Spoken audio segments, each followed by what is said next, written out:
Tonight we are talking about DJ Moore, and we have Dr. James Ferretti at TFS Doc versus Erik at Fantasy Barbecue. Let's go ahead and get started. Let's get ready to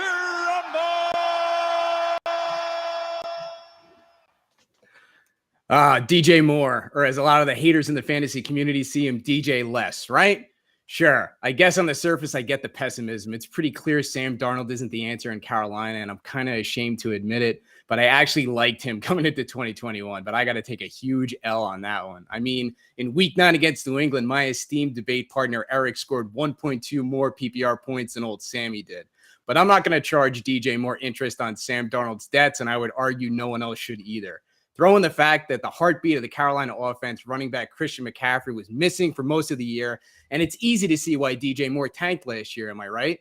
But that's just it, BBQ. He didn't tank. The offense was missing CMC, and he was playing with a quarterback that made Popke from the movie Necessary Roughness look like Drew frickin' Brees, and all he did was catch 93 balls and 163 targets for over 1,150 yards and finish as a wide receiver 2, just like he did the year before that and the year before that.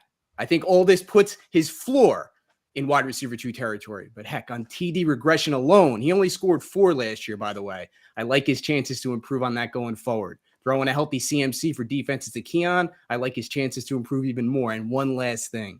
What if the Panthers actually decide to go out and get a better QB to throw him the ball? I mean, that is a really low bar to clear. And if he could do what he did in 2021 with all those things working against him, imagine the possibilities if some of those circumstances were to improve. Now, we've established that I believe in DJ Moore. The Panthers locked up the 25-year-old for 4 years and $73 million, so they clearly believe. So I guess my question is, Erik, why don't you believe?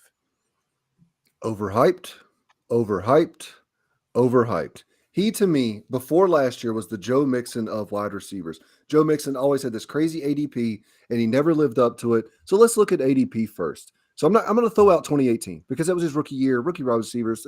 Unless the last 2 years we've had, anyways. 2019 ADP wide receiver 29 finishes as 15 in points per game. Oh hell yeah, that's awesome. Wide receiver 11 in 2020 finishes wide receiver 27 in points per game. 2021 wide receiver 17. Finishes wide receiver 26 in points per game. Yay for air yards. Yay for catches. Yay for receptions. He has not zero. He has 4 touchdown upside because that's what he's done the past 3 seasons. There's not touchdown regression coming. He just is not. He's not a touchdown threat. Like I always say process over results, right? I think me and Bo talked about that earlier. However, once results become a pattern, that's historic at that point. Can touchdown regression happen? For sure. But I'm not banking on it. And I don't think anybody in the fantasy community should bank on it either. There's no way that he could possibly score more than 4 touchdowns. Like, there's no way that could happen. I mean, absolutely. Yeah, he can, but has he? Okay, so I get it. You say you're not banking on it, but here's the thing. Like, what do they talk about? You want to use a hockey analogy. It's like you don't play the puck where it is. You play the puck where it's going. Football, same thing. You don't throw the ball to where the receiver is. You throw it to where the receiver is going. What if they pull a Denver Broncos and all of a sudden they bring in a better quarterback? Don't things significantly improve at that point? Let's say you're holding DJ Moore stock at that point. At the very least, if you don't believe, then you got a chance to sell higher than you have right now. Now, I personally would hold that stock and wait for it to appreciate. But if you want to sell at that point, I don't know if Carolina is really going to go in with Sam Darnold as a quarterback. Do you? I don't know who else they're going to take. I think DJ Moore gets a lot of grace from dynasty managers because he's so young and he came in the league so young and so much potential, yada, yada. Sure, he catches a lot of passes, gets a lot of yards, but I want upside. He's had 10 top 12 finishes in a 63-game career, 16 wide receiver 2 finishes in a 63-game career. Everything else has been wide receiver 3 or worse. To me, if I could get him, his ADP right now is wide receiver 17 in best ball. If I can get him as I would be super happy to get him in let's say the 4th, 5th round. We'll say 5th round as my wide receiver 2 if I have loaded up on running backs and I've got a stud wide receiver or something. But for a while, and even that is really risky to me. I need somebody like a freaking Jamar Chase or a Justin Jefferson, a stud at wide receiver to pair with that inconsistency that DJ Moore brings.